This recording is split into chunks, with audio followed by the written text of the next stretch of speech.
The Gowrow.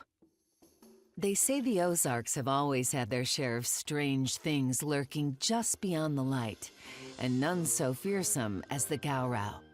First written about in the Arkansas Gazette in 1897, this beast was said to stretch nearly 20 feet long, with tusks like a boar and claws sharp enough to tear through trees. Witnesses claimed it prowled the hollows and riverbanks, leaving a trail of broken brush and unease. Some believed it crawled out of deep caves to feed. Others swore it guarded its lair like a dragon of old. Whether born from frontier imagination or something far older, the Gowrow remains a warning whispered on dark Ozark nights. Never wander too close to the water's edge. For a rock star like graphic novelist Gustav Carlson, we needed a rock star venue. So we headed to Pinpoint in downtown Fayetteville, a pinball bar tucked beneath Block Avenue where nostalgia hums and neon glows. Owner Bo Counts gave us a quick tour through a row of classic machines and the bar's spooky seasonal decor. It's the perfect place to talk folklore, imagination, and the monsters that come to life in Gustav's art. Gustav, what drew you to Ozark folklore as an inspiration for your art? So I was originally just a monster kid. You know, if there was an episode or Fox News special about like Bigfoot or alien autopsies, I'd find my way into it, which, you know, I found my way into the X-Files as well. And I was a kid that was carrying, I believe it was Jerome Clark's The Unexplained, which was just this giant tome of every region's monsters, cryptids, and things like that.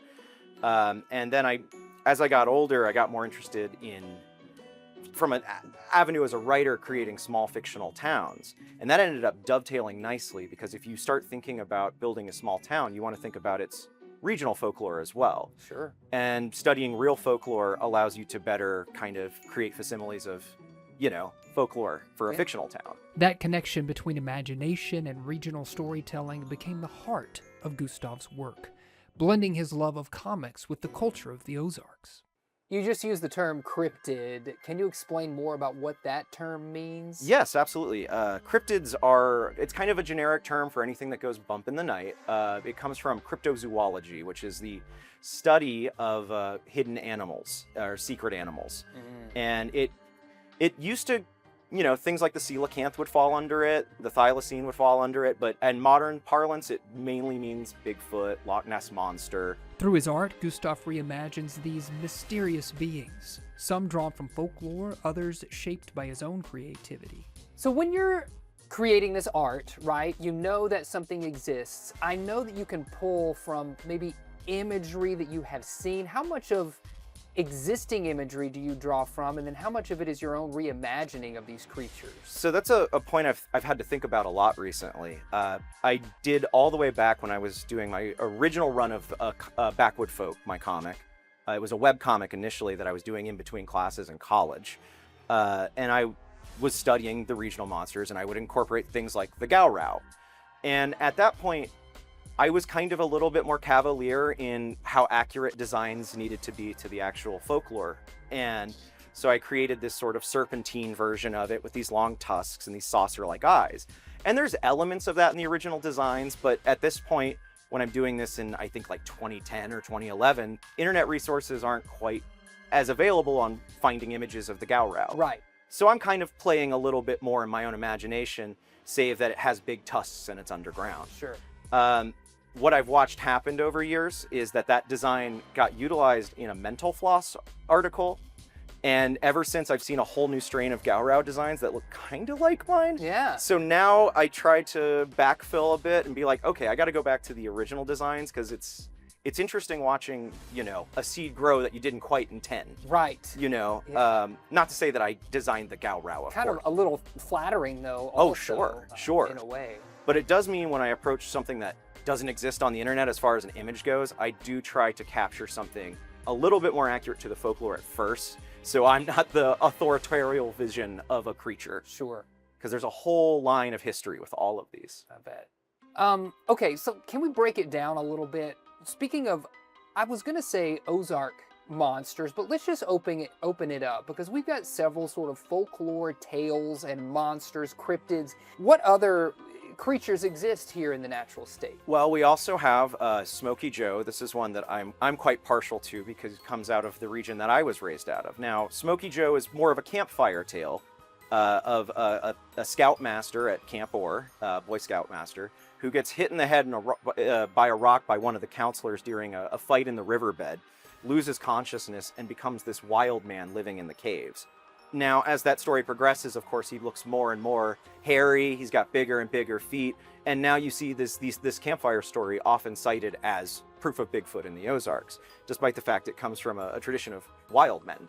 Interesting. Okay, and that's over in the Ponca region? Yes, is that yes. right? It's by Ponca. Yeah. Camp Orr is above that, yeah. I've heard of the White River Monster before, which is a creature that, you know, comes out of the White River. Sure. And the earliest stories of that, I believe, actually go to around the Civil War, if not a little after, with sightings of a devilfish, which is probably an earlier term for, you know, what we would call cryptids of lake monster varieties and river monster varieties at that era. There was also a diver in the 30s, I believe, it might be earlier, that tried to find it to no success. I think encountered a catfish instead. Okay. But it is also one of the few monsters that is protected by the government. What? There is a White River Monster Reserve. Tell me more about that. What does that mean? In the 70s, they just decided that this is our monster. We're going to keep it. You can't hunt it. You can't catch it. It's safe here. Yeah. Wow. So we've got a preserved area for that monster. Right. We've staked our claim. Now, how much of this comes out of caring for these secret animals and how much comes as a good bit of marketing and fun? Right. It's always impossible to decipher. There's a point where cryptids, I think, also become town mascots. Yes, for sure. And speaking of that, and kind of the energy that drives some of this enthusiasm around these monsters, what creature has been the most exciting for you to create? I mean, it's always going to be the Gaurau, right? Because it's like, I feel like I'm now kind of tied to its history a little bit. You know, just now, if I look at a cryptid wiki, I will see probably a drawing from Eve of the Ozarks, and that's wild to me. So I keep trying to redevelop what I think it looks like, and I, you know, I have no ownership again of the creature, but I do feel, you know, kinship with it. In Gustav's comics, the Gaurau isn't just a monster. It's a reflection of the Ozarks themselves. Strange, layered, and alive with imagination. I'm curious about your art and just graphic novels in general. And in your opinion, does that help open up a world of folklore to maybe younger audiences and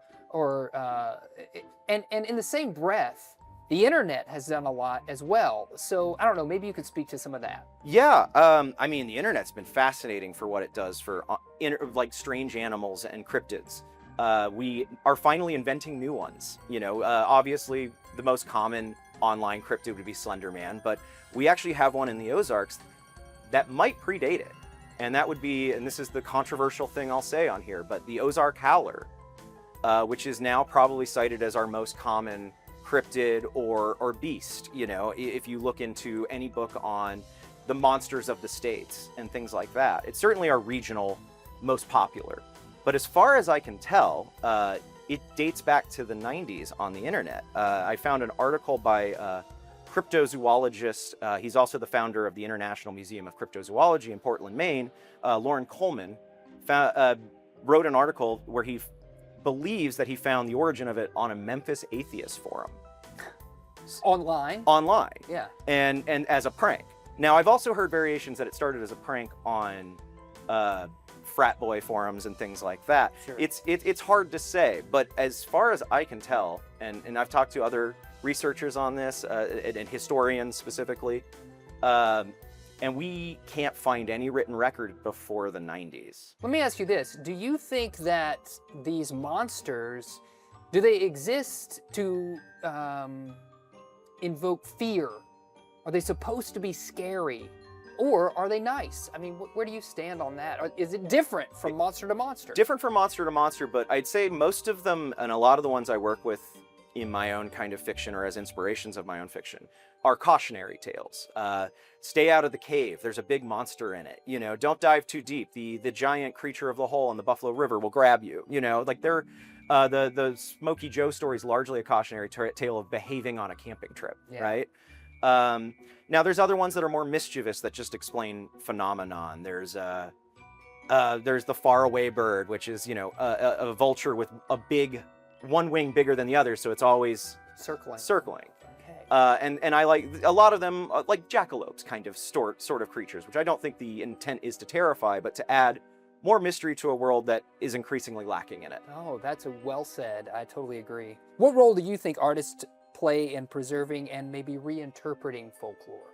We're part of the line of continuity. This is, you know, they're not all oral storytelling anymore, obviously, but I think it's still of that tradition, because like the influences that we pick up from long ago are influences they were picking up from long ago too. And so you can track some of our myths all the way back to Scotland and Ireland, and of course of the indigenous traditions as well. And I think it allows an artist to be in dialogue with not only their region, but the history of their region. From ancient legends to modern myths, Gustav Karlsson reminds us that storytelling is the lifeblood of folklore, and the monsters we imagine say as much about us as the world we live in. Coming up. My book is primarily oral histories. I'm talking to people, just people that are connected to the Crescent Hotel, or they were a lot of people that were very advanced in age that directly were connected to when it was the Baker Hospital. You're a guy. I'm a guy that I want the reader to just assimilate into me. Right. It was just that journey that I went on, and this is what I learned, and I want to share it with people.